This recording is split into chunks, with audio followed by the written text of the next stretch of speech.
confirm live.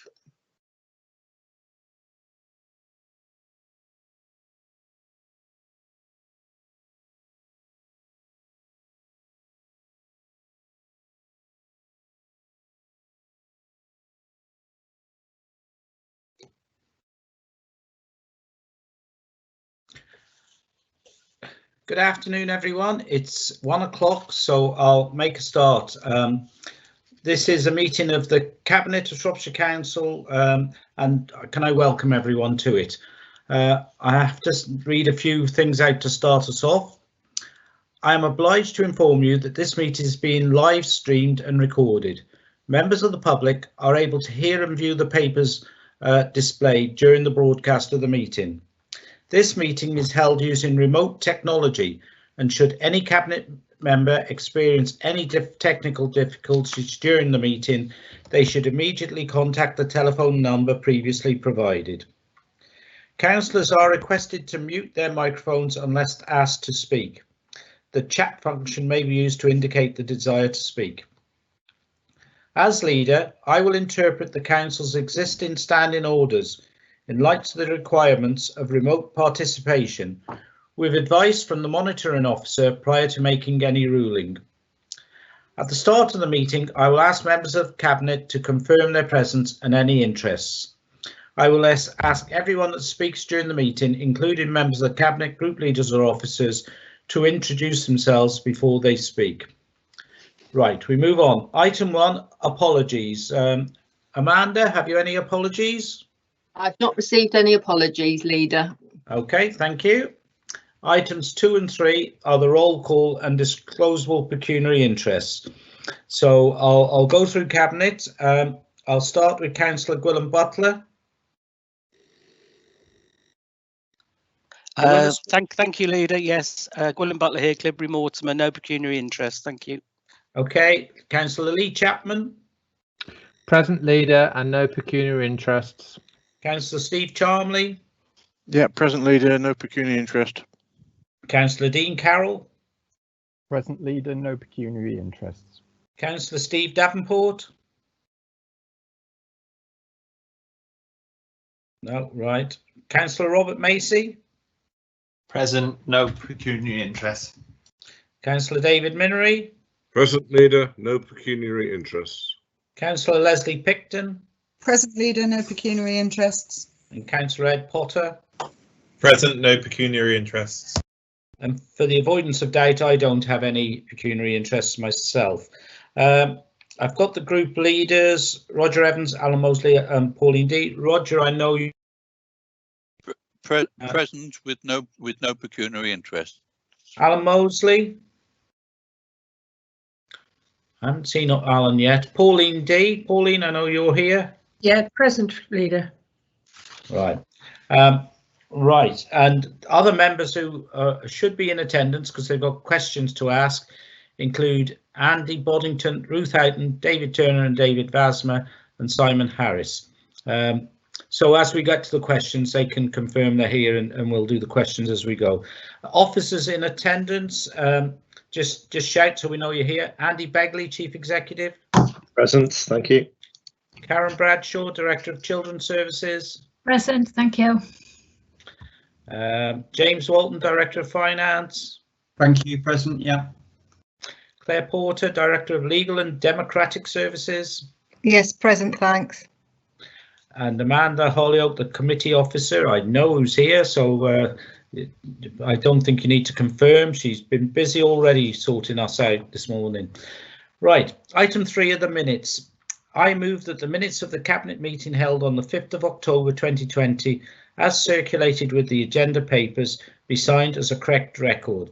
And I'll ask for a seconder, and I'm going to ask Councillor Steve Charmley, Deputy Leader, to second that. Yeah, Leader, happy to second those. Right.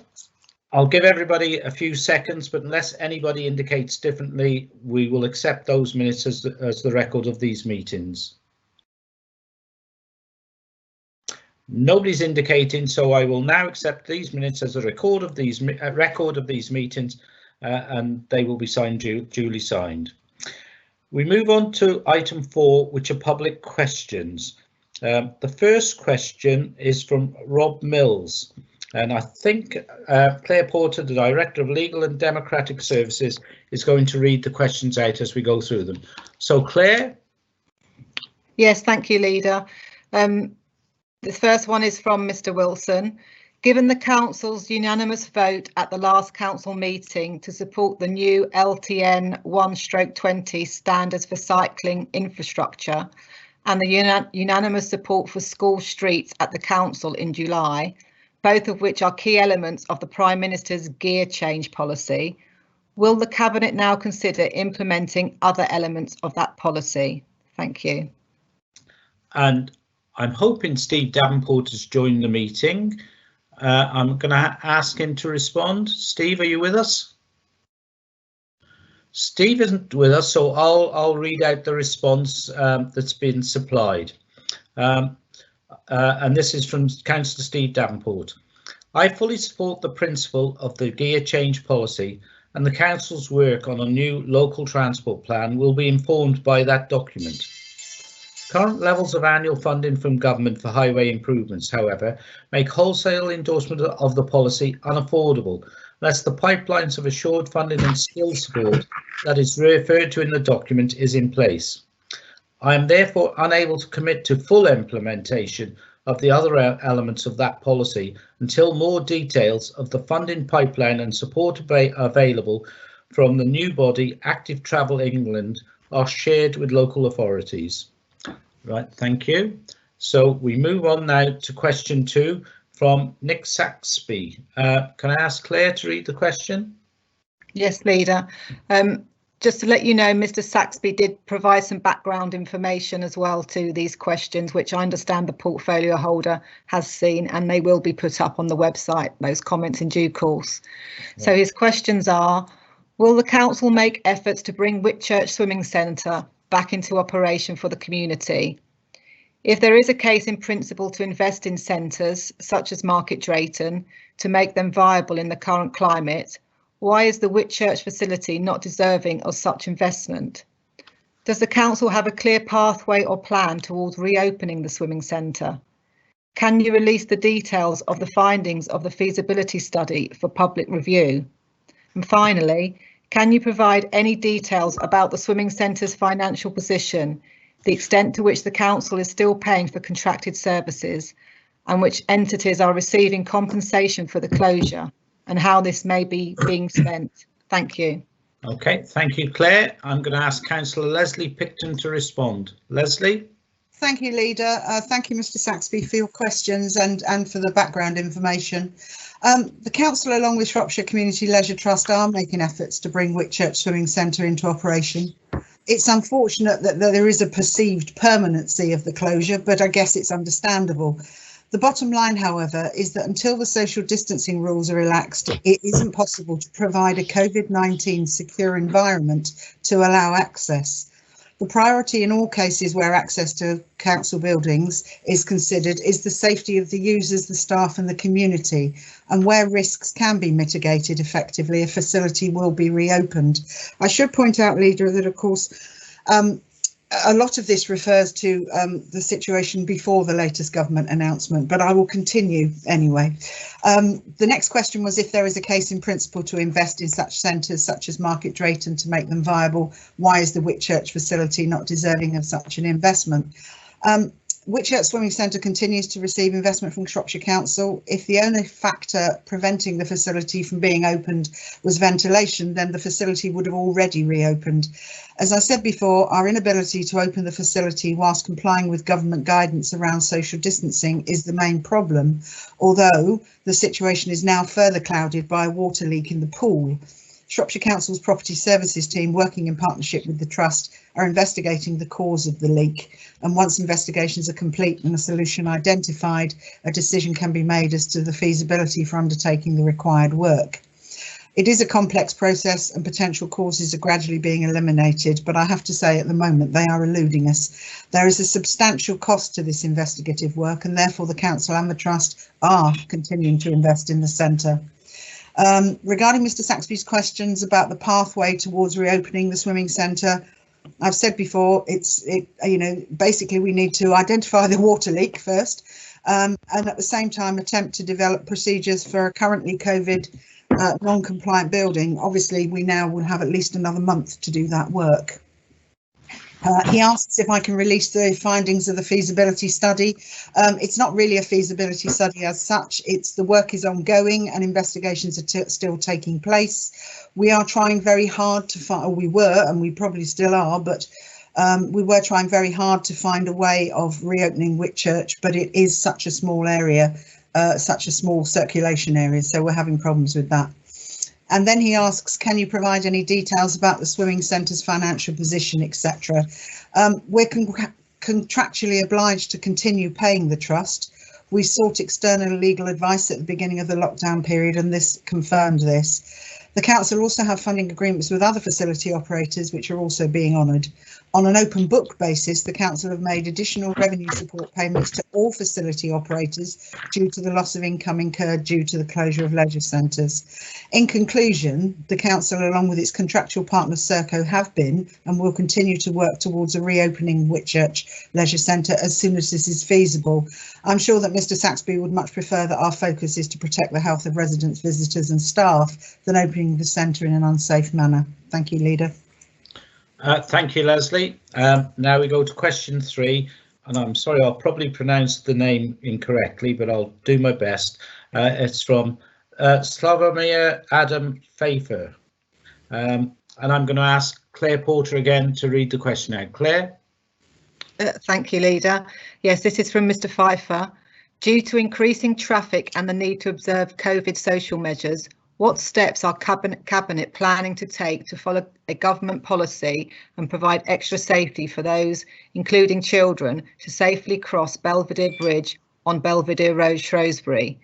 This access is especially busy at the start and end of the school day by students from Belvedere, Crowmere and St Giles schools. Thank you. OK, I'm going to ask Councillor Steve Davenport to respond. Steve, are you with us yet? Yes, I'm with you. Thank you, Mr Pfeiffer, for the question. The council has undertaken many initiatives across the county to widen footways, implement pedestrian one-way systems or close roads to allow full pedestrianisation in areas where there are the highest risk. The council is obviously unable to implement measures on all footways, however, therefore, and are focusing on the areas where there are likely to be prolonged exposure to others. At present, there are no plans to undertake additional safety measures on Belvedere Bridge, but the council will continue to monitor the situation and review measures if necessary. Thank you, Steve. Right, we move on to question 4, and again it's from Mr Pfeiffer, and I'm going to ask Claire to read out the question. Claire Porter. Yes, thank you, Leader. This asks, can a list of which schools where this has been implemented since the July meeting was held be published? How long does the Cabinet think it will take to fully implement this important and much needed initiative? Right, and again, I'm going to ask Councillor Steve Davenport to respond. Steve? Thank you again. The council received 86,000 within tranche 1 of the Emergency Active Travel Fund, which it has combined with grant funding for reopening high streets to support travel solutions in our town centres. Whilst the council have been given an indicative allocation for tranche 2, there was a requirement to submit bids to the Department of Transport to access this funding, which opportunities to bid in for larger amounts were needed, needs could be demonstrated. Shropshire Council have submitted the bid for 1.6 million to extend a number of active travel measures available. Whilst the response was anticipated in September, the council has not yet received feedback on what our final allocation will be.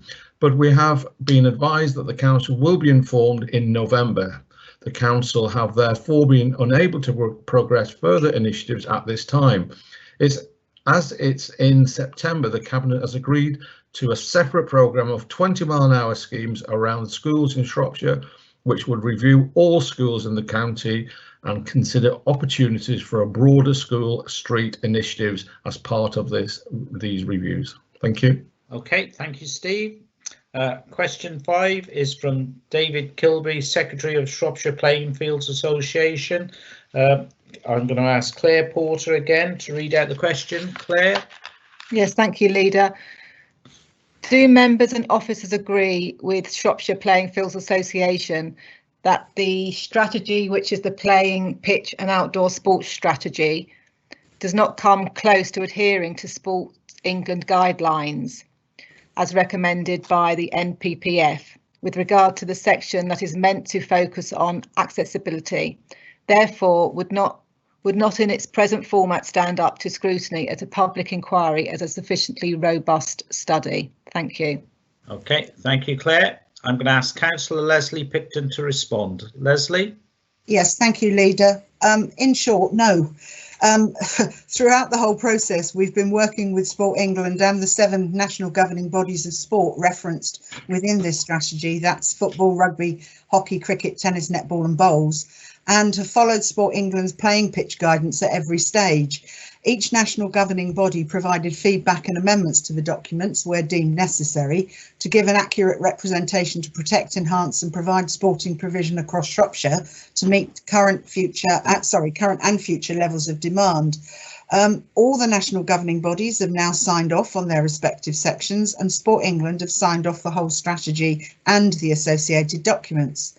Throughout the process, Knight Kavanagh and Page Limited conducted non-technical site assessments on all sporting provision included within the agreed scope of the playing pitch and outdoor sports strategy. Each of the various sports non-technical assessments ask relevant questions surrounding the access and availability of sites. The answer to these questions in turn has affected the overall quality score. Although it is not explicitly detailed, this has been factored in to each quality score for each site. In addition, clubs are surveyed within each sport and asked relevant questions surrounding pricing, access and availability. These are referenced throughout the report where appropriate. For example, Shrewsbury United Football Club having to travel to Ludlow to access suitable provision, and Market Drayton Hockey Club exporting its demand to Newcastle under Lyme. I'm unsure how accessibility can be questioned in this manner, given the level of detail provided. Furthermore, the reports have been signed off by Sport England and each of the national governing bodies, and therefore accessibility issues are clearly presented to their satisfaction. So the points raised in the question do not in any way affect the robustness of the Shropshire playing pitch and outdoor sports strategy. Thank you, Leader. Okay, thank you, Leslie. Right, moving on to item 5, questions from members. The first question is from Councillor Ed Bird. Ed's unable to be with us, so I'm going to ask Claire Porter to read out the question. Claire. Thank you, Leader. On behalf of Councillor Ed Bird, I have had many residents contacting me concerned at planned developments in Shifnal, both for housing and employment.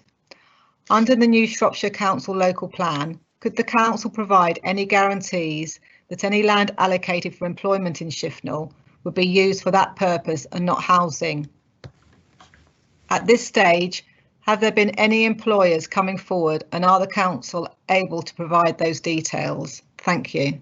Okay, thank you, Claire. I'm going to now ask Councillor Rob Macy to respond. Rob. Thank you, Leader.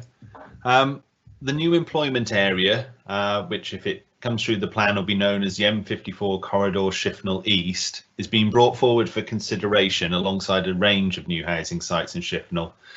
These housing sites will satisfy the local need for new homes, providing the right mix of housing in the right locations in the town. Together with Shifnal East, these housing sites will deliver a sustainable pattern of development in Shifnal, giving new and existing residents the opportunities to secure new homes and new jobs in the town. The proposed allocation at Shifnal East has attracted interest in the provision of new business premises. The interest has been expressed by existing companies wishing to relocate into Shropshire from the sub-regional area around the M54 corridor and from outside the West Midlands region. This interest was expressed at an early stage of the local plan review process and has been sustained to this present day.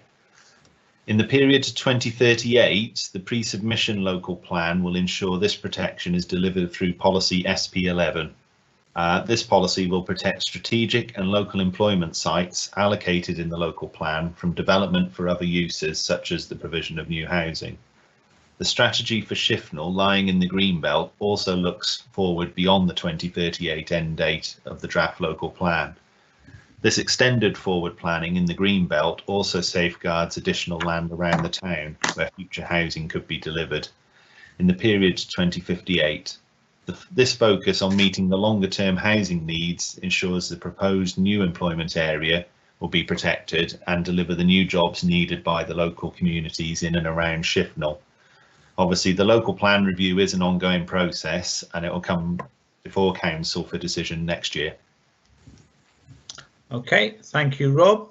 Moving on to question 2 from Councillor David Turner. David, are you here? Yes, I'm here, Leader. David Turner, Right. member for Much Wenlock. Right, I invite you to ask your questions. Thank you, Leader. I welcome the Cabinet's consideration of the DIT National Pavement Parking Consultation in this meeting, and I have 4 questions for the portfolio holder. I can see that reference has been made to the cost of footway repairs as a result of pavement parking, but has any figure been placed on the cost of damage to verges? The second question is, I see that the details of claims incurred by injury to pedestrians who may trip on damaged pavements has been listed, but has the doubtless considerable cost of the council handling claims, both successful and unsuccessful, for such accidents been quantified?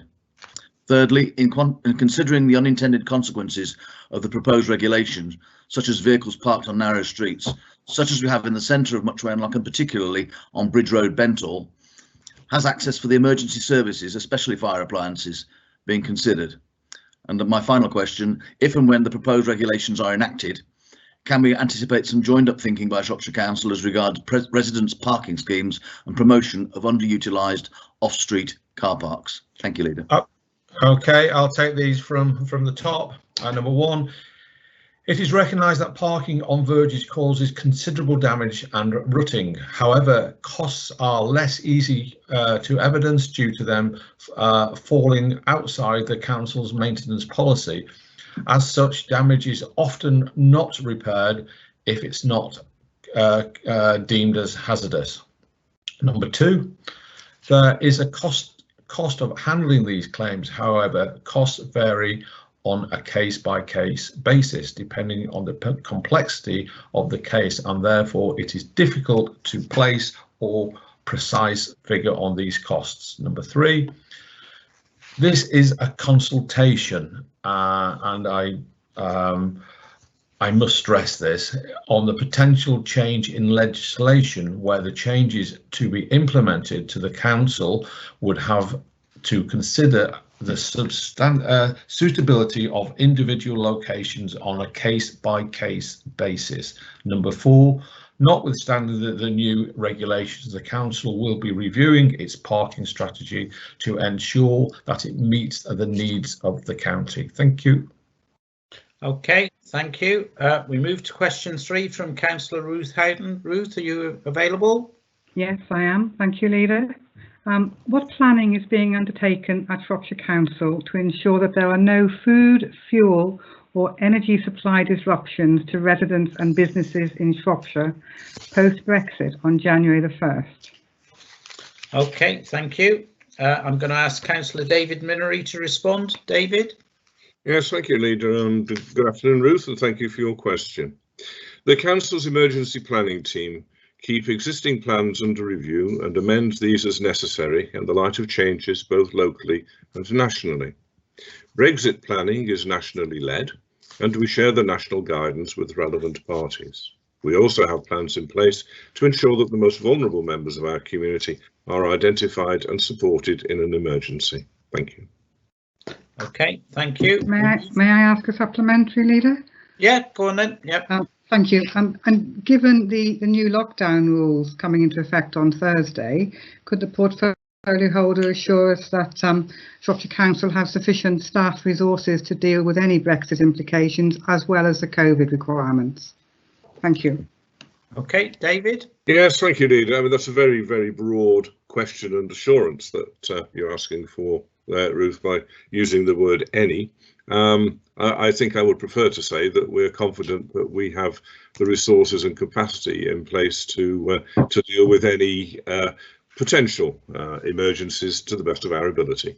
I cannot guarantee that we can cover every single eventuality that might arise, and I don't think anybody could give that guarantee. Okay, thank you, Leader.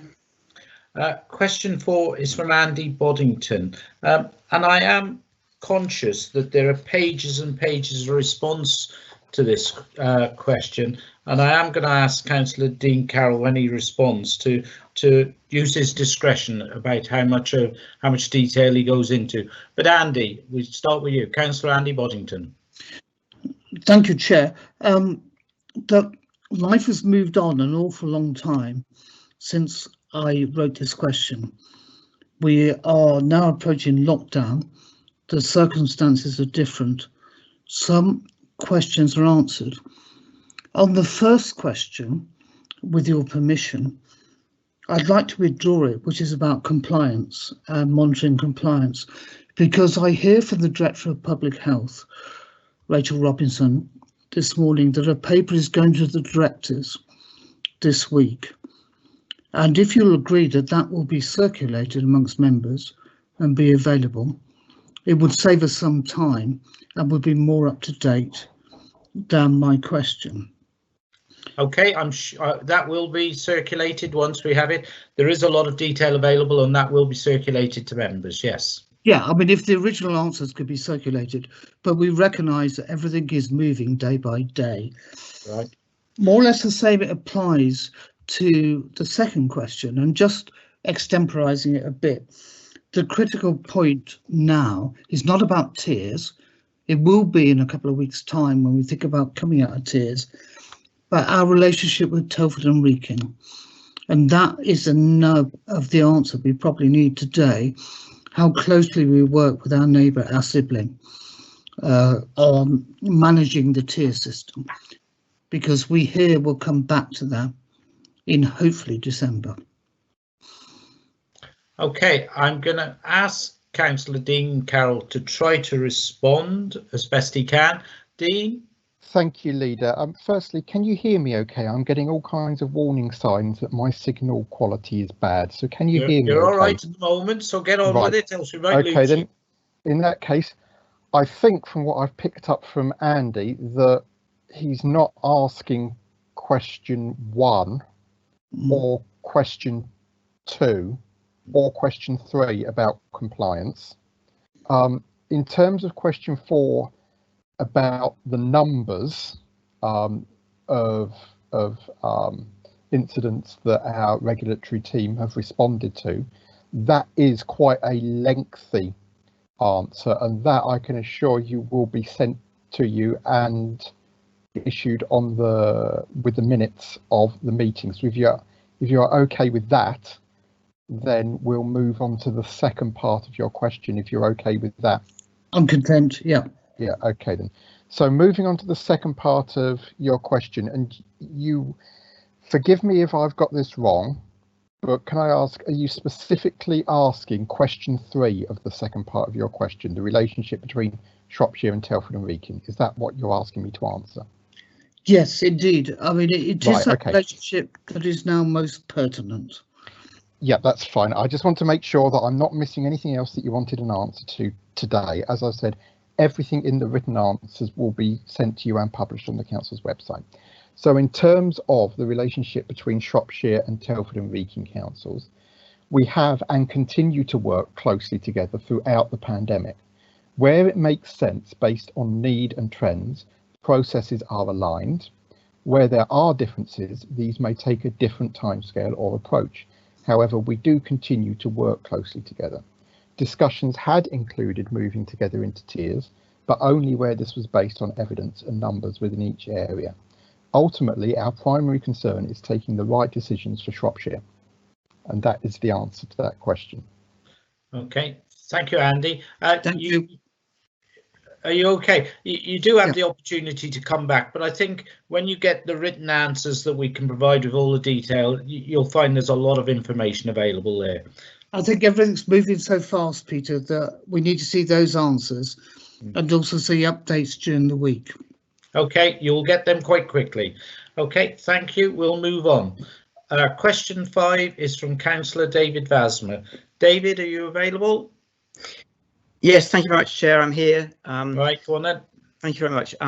How much surplus has been made on parking enforcement by Shropshire? As a result, how much has been spent on local public transport schemes, highway or road improvement projects, improvement measures to reduce environmental pollution?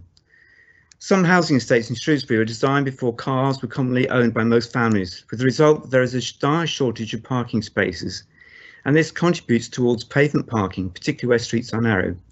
Bennington Walk in my division is a classic example of this problem, where there are a number of houses with no access to a roadway outside their homes, and the nearest roadway is very narrow.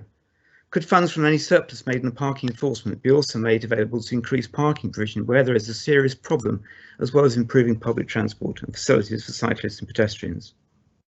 Okay, thank you. Councillor Steve Davenport will respond. Steve? Yeah. The answer is based around penalty charges. The income from parking penalty charge notices matched the cost incurred in serving and investigating those notices in 1920. As shown in the recent report, income was 575,000. The expenditure was 579,000. If a surplus should arise, the council is legally constrained in the way it should use this surplus. In 1920, parking income was less than the cost incurred to subsidise public transport in the county. Parking income and income from PCNs are lower than 1920 due to the impact of COVID lockdown restrictions. That's the answer I've got at the moment. Thank you. Okay, thank you. Question 6 is from Councillor Roger Evans. Roger? Thank you, Peter. Roger Evans from Longdon Group Leader. Will the leader join with myself and others in writing to Boris Johnson and our MPs, of course, stating 1, how disappointed we are that government refused to issue meal vouchers to those children and young adults entitled to free school meals during the half term just ended. 2, we urge and expect government to issue meal vouchers to those children and young adults who are entitled to free school meals whilst this pandemic is with us. Thank you. And that's for me to respond to. No, I won't. And all children who are entitled to free school meals will be looked after very well by Shropshire Council over the Christmas period. And we have announced that publicly in the last few days. I have a supplementary, Peter. Go on then. Okay, disappointed that you won't join me. However, I note that in the press it says the cost is going to be approximately 75,000. If Shropshire Council does need to do it, the cost is going to be £75,000 per week. Which budget will this need to be taken from? Thank you. I like you, I'm disappointed that this question appears because I do think you're trying to make political advantages out of a pandemic. But nevertheless, the money can come from the budget of the £2 million that was provided to the council a couple of weeks ago by the government. Right, we move on. Item 6, scrutiny items. I don't think there are any scrutiny items, so we'll move to question 7, which is the playing pitch and outdoor sports strategy document. And I'm going to invite Councillor Leslie Picton to move and explain the purpose of the item. Leslie. Thank you, Leader. I welcome the opportunity to present the playing pitch and outdoor sports strategy to Cabinet. I make no apologies for the amount of information that is contained within the strategy and associated documents. I'm just grateful that in our virtual world we don't have to print them off. The amount of information contained in the strategy and appendices is in direct response to the importance of this document, not just as a strategic framework for the maintenance, improvement and, where appropriate, development of new facilities, but it is also an important document in the evidence for our local plan review. It is an important part of this strategy that the Council adopts Sport England's planning objectives, and in turn this strategy will enable us to ensure, where appropriate, that existing facilities are retained and improved, and to consider how to meet additional needs generated by increased housing and economic growth. It will also help us to prevent further loss of facilities due to development and enable us to make the best use of planning gain. The scope of this study was agreed by a steering group made up of 12 national and/or regional sports organisations, and it was this steering group that determined what individual sport facilities would be looked at in detail. Football pitches, including 3G pitches, cricket pitches, rugby union pitches, including 3G pitches, hockey artificial grass pitches, AGPs, in case I mention it again, tennis, netball courts and bowling green and their ancillary facilities. Knight, Kavanagh and Page undertook an assessment of all formal sport and leisure facilities across the authority to assist in strategically planning for the future. The report, or the assessment for the report, was carried out between the summer of 2018 and autumn 2019. Therefore, the assessment is a snapshot, a moment in time. We had to start somewhere. The executive summary is a simple read, and in short, we have under provision in the areas of football, cricket, rugby and hockey, some of which can be resolved by better utilisation of current facilities, but not all. In particular, we lack 3G pitches. These are expensive commodities, and I believe that it is in this area that we will need to be at our most creative. Some facilities need investment and better maintenance, and again, this is reflected in the associated action plan. Of course, this work took place pre-COVID. There is no doubt that COVID-19 will have an impact on our facilities going forward, but in truth, we're not sure what that impact will be. And whilst we would normally monitor strategies and action plans on an annual basis, you will note from the recommendations that we will be formally reviewing all the documentation in 12 months' time to make sure that it is still relevant. The results of the survey and the strategy gives us an in-depth analysis of what is required in terms of individual sports provision across the county, and allows us to prioritise both our own finances and partners' finances, both of which are limited, to ensure maximum effect. The action plan is based upon place plan areas, which will also correlate with the local plan. Before Councillor Mosley asks how I'm going to fund these improvements and developments, I should point out that only a very small percentage of these facilities are actually within council ownership. This is not just a Shropshire Council strategy. We may be leading on it, but to achieve the outcomes, we will require a partnership approach with national governing bodies, Sport England, clubs and organisations. There has been a significant amount of work that has gone into producing this very robust strategy, and I would like to particularly thank the Sports National Governing Bodies, Sport England, the County Sports Partnership and the Shropshire Playing Field Association for their contributions, and also the large number of local organisations and individuals that have worked with us on producing this strategy. The recommendations are: adopt the playing pitch and outdoor sports strategy, adopt the 3 main Sport England principles to enable identification of resources and therefore delivery of the overall playing pitch and outdoor sports strategy vision and Sport England planning objectives. Those objectives are to protect the existing supply of outdoor sports facilities where it is needed to meet current and future needs, to enhance outdoor sports facilities and ancillary facilities through improving quality and management of sites, and to provide new outdoor sport facilities where there is current or future demand to do so. Recommendation number 3 is to adopt the action plan and the sport specific recommendations per place plan area and work towards its delivery and implementation, subject to further consultation where necessary to demonstrate that there is still a need and demand for certain projects. And number 4 is to adopt the Stage E process for keeping the strategy robust and up to date. I move the recommendations, Leader. Thank you, Leslie. I move to Councillor Rob Macy and ask him if he'll second the report. Rob? Happy to second, Leader. Obviously, there's some crossover with my portfolio and the local plan review, and as Councillor Picton's referred to, it does form part of our evidence base, and this is a substantial piece of work, and I hope it does demonstrate the joined up approach that we are taking to facilities and the longer term approach. Thank you. Okay, thank you. Now, Councillor Simon Harris did ask if he could speak on this item. Simon, do you wish to speak? Yeah, I do, Leader. Thank you very much. I'd want to draw your attention to page 161, which is on the left-hand side, where you it talks about the Birch Meadow playing fields in Broseley.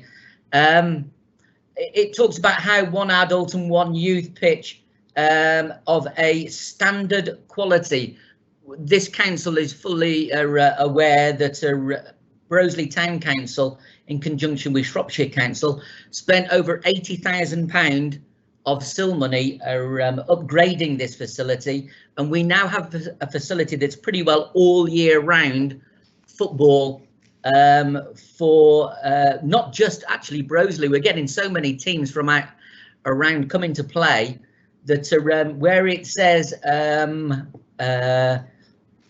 one youth and the fact that it's equivalent sessions is being overplayed, we are enjoying vast amount of people coming to the town. In fact, it has caused us other issues with car parking now, which as a result, Steve Davenport came to Broseley to view the issues that we have on that as well the other day. The issue that I have with it is the strategy might be there. It's a little out of date, and I would urge this council to review this as soon as possible as we move forward, because Broseley's place plan is in place with more and more good ideas to spend our SIL money on sports facilities around the town. Thank you. Thank you, Simon. Broseley's a great place and it's got a great councillor, so I'm sure you'll do well in the future. Councillor Roger Evans was next. Roger. Thank you, Peter. Congratulations, Leslie, for doing the work. And yes, it is comprehensive, and I congratulate all those involved. But there's a couple of small questions would like, if possible, to answer. I know it covers 7 sports, and also that it makes reference to the local plan.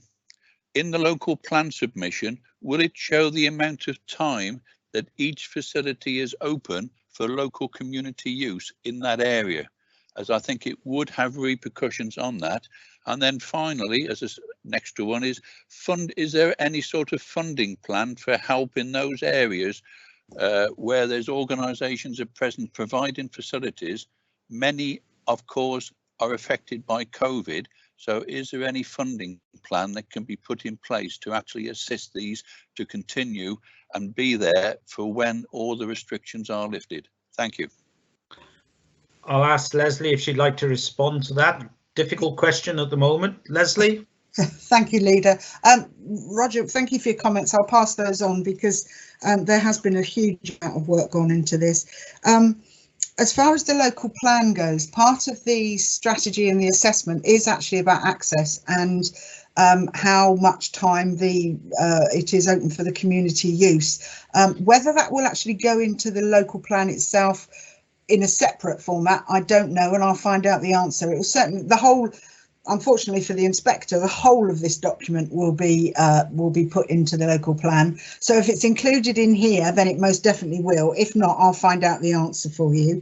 As far as the funding goes, without a doubt, it is going to be a real issue. I think what this has helped us to do is to focus our attention. So there's been a lot of talk about under provision of various different things. And what was really interesting following the assessment was that we can actually solve some of that under provision if there was better utilisation of some sports pitches. In other cases, it is about maintenance, and that therefore, as Councillor Harris mentioned earlier on, you know, if you spend significant monies on drainage and things, then you get better outcomes. What this does allow us to do is to focus our efforts on exactly where it's needed, and it's what I said in my preamble. It's not just about our funds, it's about everybody's funds, and also having the playing pitch strategy in place, of course, does give both the national governing bodies and Sport England an idea of where that money needs to be spent. As we go through this process, I'm sure part of the action plan already is to look at how we're actually going to be able to fund some of these items. Okay, thank you very much, Leslie. Anybody else wish to comment on it? No. Well, there's no more comments. It's been moved and seconded, so I'll give everybody a few seconds, but unless there's any indication differently, we'll confirm the recommendations. So you've got a few seconds. Nobody's indicating differently, so we will accept the recommendations that were read out by Leslie earlier. So thank you. and we'll move on. Item 8 is an application by Clive Parish Council for Clive Parish to be considered as a neighbourhood area. And I'm going to invite Councillor Rob Macy, Portfolio for Housing and Strategic Planning, to explain the purpose of the item. Rob. Thank you, Leader. I'll keep it reasonably brief because fortunately this forms one, this is another neighbourhood area coming forward. We've had a number of these come to Cabinet. This is the first stage where they're applying to us for permission to become a neighbourhood area. Further to this, this will go out through a whole process ending in a referendum of the Clive Parish area to become a neighbourhood area, which would be formed into statutory part of our local plan.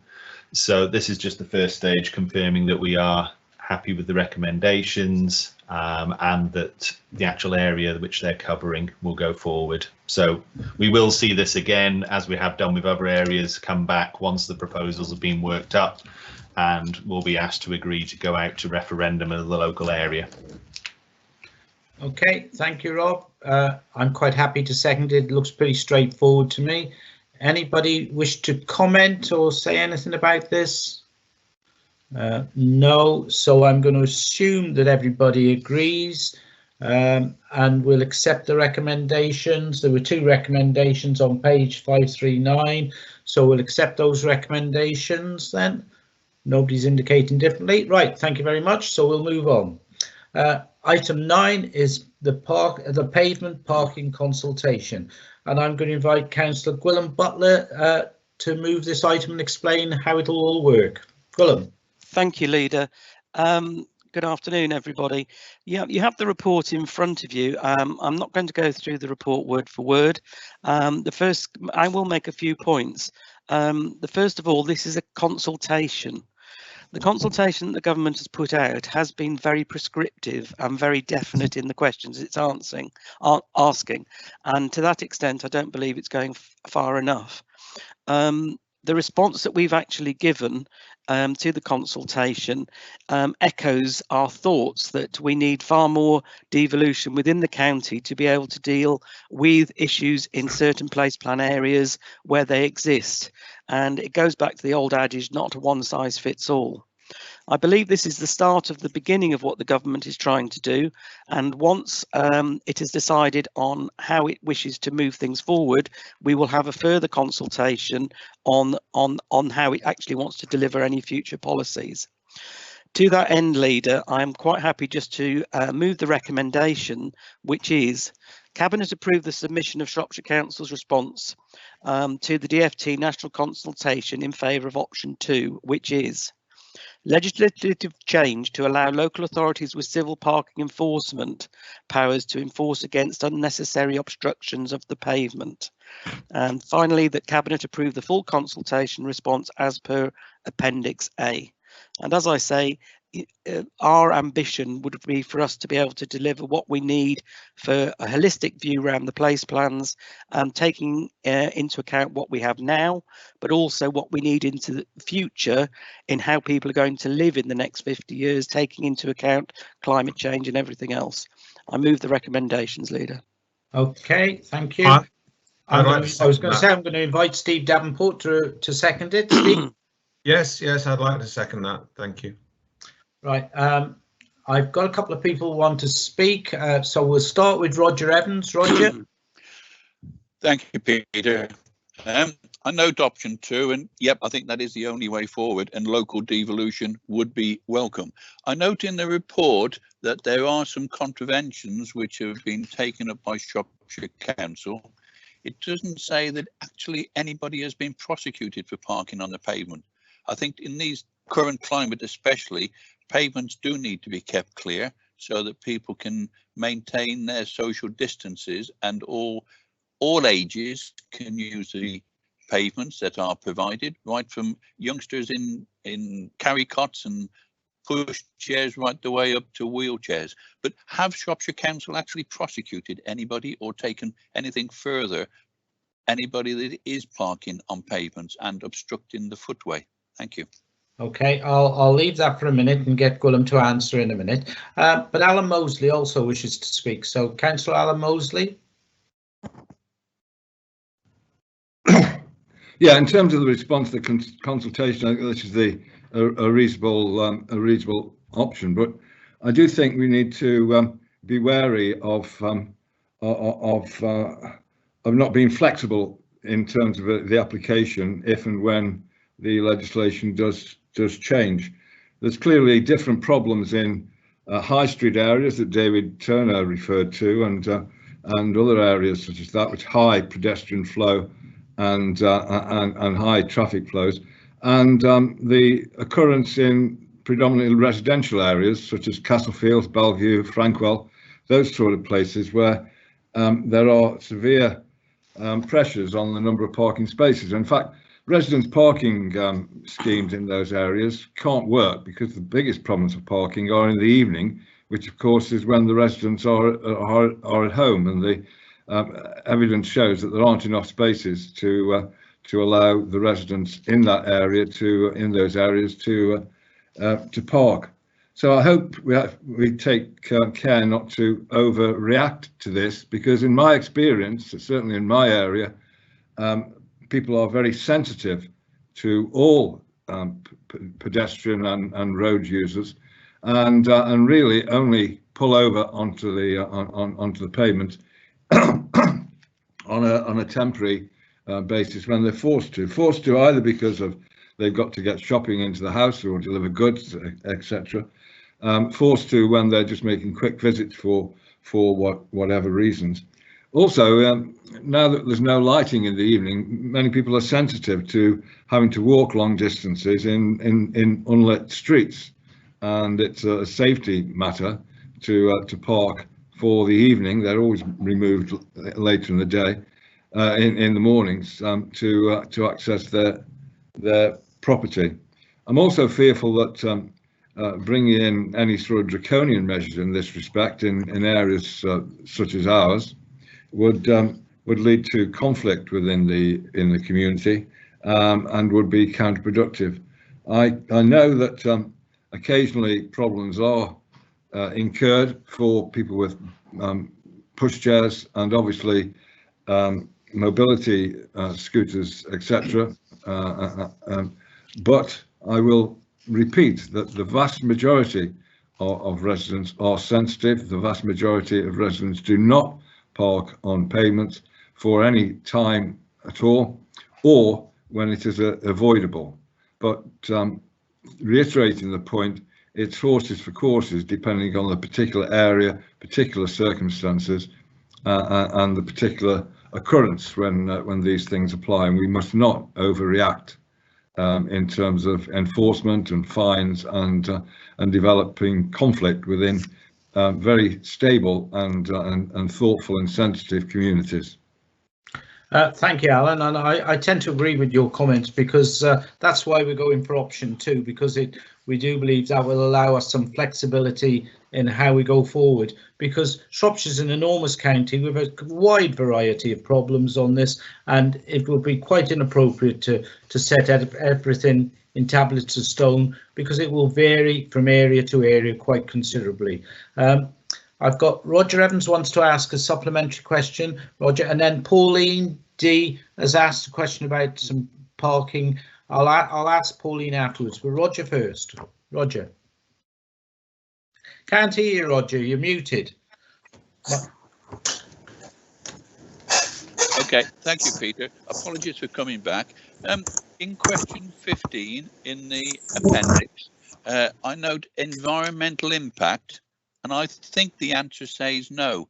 Can I suggest Gwilym have a look at this and say yes, it does, especially looking at where we are at present, because I think there is an environmental and maybe health about parking on pavement, and it's just better to flag that up now rather than later on. Thank you. Okay. Pauline, I think you're just asking about a parking area in Wem. No, I'm not. It's not Wem. Okay.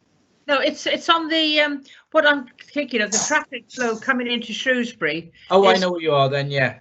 On the Ellesmere Road.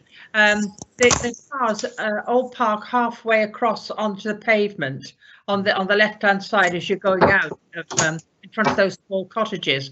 And if they didn't park like that, the traffic wouldn't be able to flow properly. You know, it does slow the traffic down on that road when I have come into Shrewsbury or going back out. And you know, just wonder, you know, what leniency there would be for instances like that where it would interfere with the flow of traffic if the law was implemented that they weren't allowed to park on the pavements. And I think that's exactly what myself and Alan Mosley were talking about, where we do need discretion, because in different areas we will have to interpret things differently.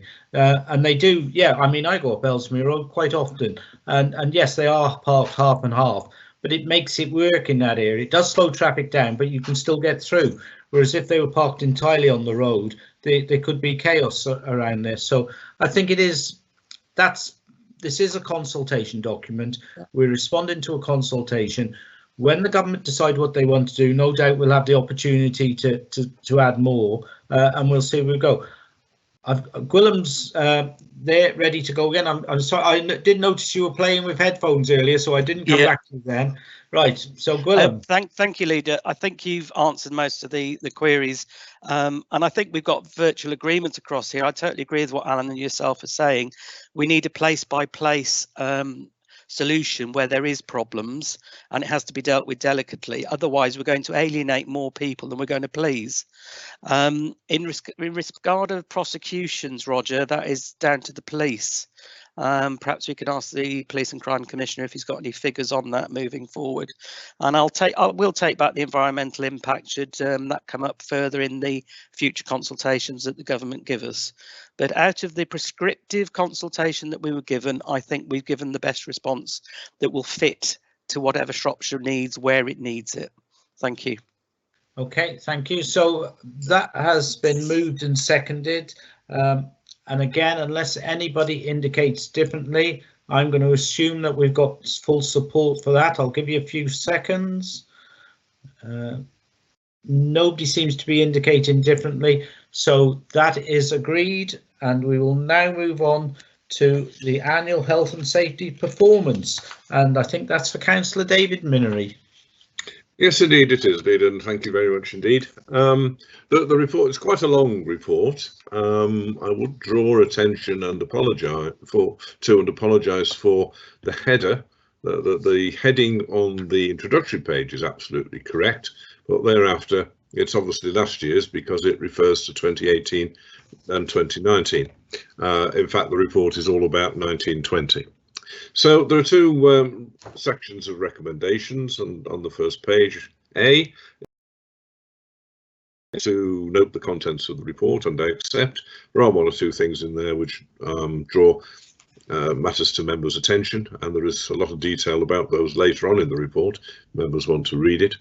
The most important part, though, is part B, which is the key actions for 2021. They are set out there. I'm not going to go through them all. They're there for everybody to see. There is some appendices to the report. The first one is the 1920 action plan, which members have a look at that. You'll see that it's everything on there is green. It's all been achieved, and I'm confident that the proposed actions for 2021 will likewise all be achieved. I'll try and deal with questions if there are any. Although it's a very specialist area, I may have to reserve the right to reply in writing rather than deal with it today. But I move the report. Thank you. I'll second it. It's pretty straightforward, I think. Roger Evans wants to ask a short question. Roger. Thank you, Peter.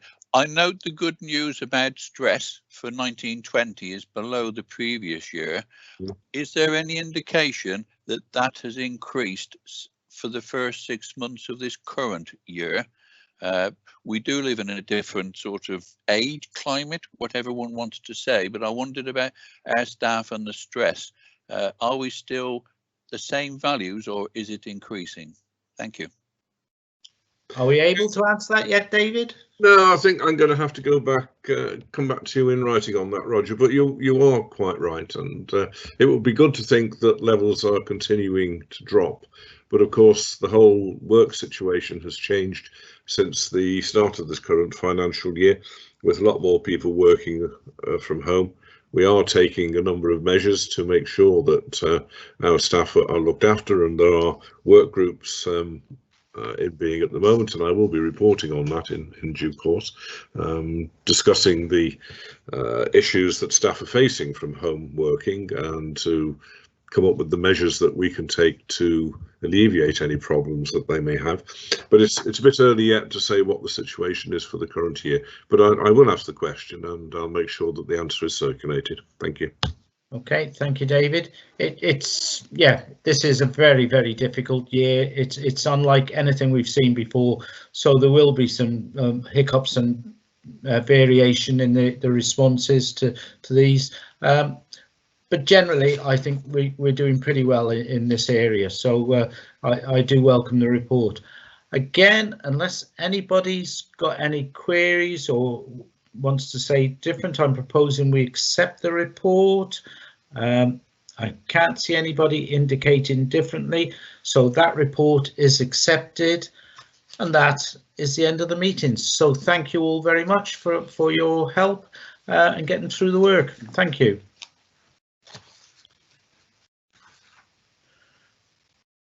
Right, I'll see you all.